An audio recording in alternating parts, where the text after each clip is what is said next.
ফেলানী হত্যার কথা মনে আছে আপনাদের? ফেলানীকে হত্যা করে, গুলি করে হত্যা করে তাকে কাঁটাতারে ঝুলিয়ে রাখা হয়েছিল। সাম্প্রতিক যে ঘটনা, স্বর্ণা দাসকে বিএসএফ গুলি করে হত্যা করছে। এই গতকালকের খবর, জয়ন্ত কুমার নামে একজনকে হত্যা করছে। এই যে স্বর্ণা দাস এবং জয়ন্ত কুমার, নাম শুনেই বোঝা যাচ্ছে যে এরা হিন্দু সম্প্রদায়। বিএসএফকে এবং ভারতকে মনে করিয়ে দিতে চাই, বাংলাদেশে শুধু মুসলমানরাই বাস করে না, বাংলাদেশে হিন্দু ধর্মের মানুষও বাস করে এবং সেটা পরিমাণটা কিন্তু অনেক।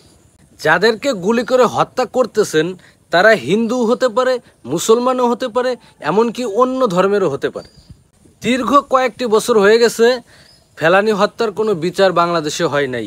স্বর্ণা দাসেরও বিচার হবে না, ওই জয়ন্ত কুমারেরও কোনো বিচার হবে না।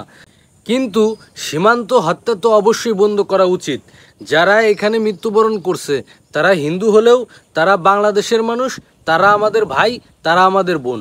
আর তাদের হত্যা করলে পারে যে আমরা বসে থাকবো, আমরা এরকম অমানবিক লোক না। আমরা মানুষকে ভালোবাসি, সে অন্য ধর্মের হতে পারে। আমি একটা বিষয় নিয়ে কথা বলছি যে রবীন্দ্রনাথ ঠাকুর বাংলাদেশের নাগরিক না, তার সঙ্গীতকে বাংলাদেশের জাতীয় সঙ্গীত রাখা যাবে না, এই সঙ্গীতটা পরিবর্তন করা উচিত।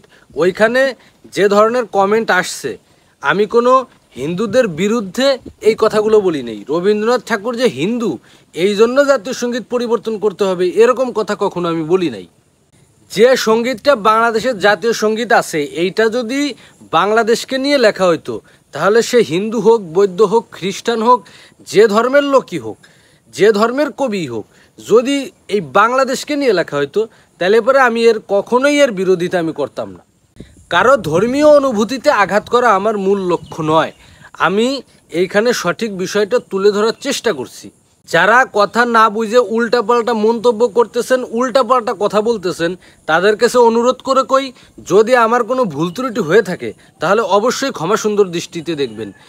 কোনো ধর্মের বিরুদ্ধে আমি এই কথাগুলো বলি নাই। শুধু এইটা নিয়ে কোনো ধরনের উল্টাপাল্টা কথা বলবেন না।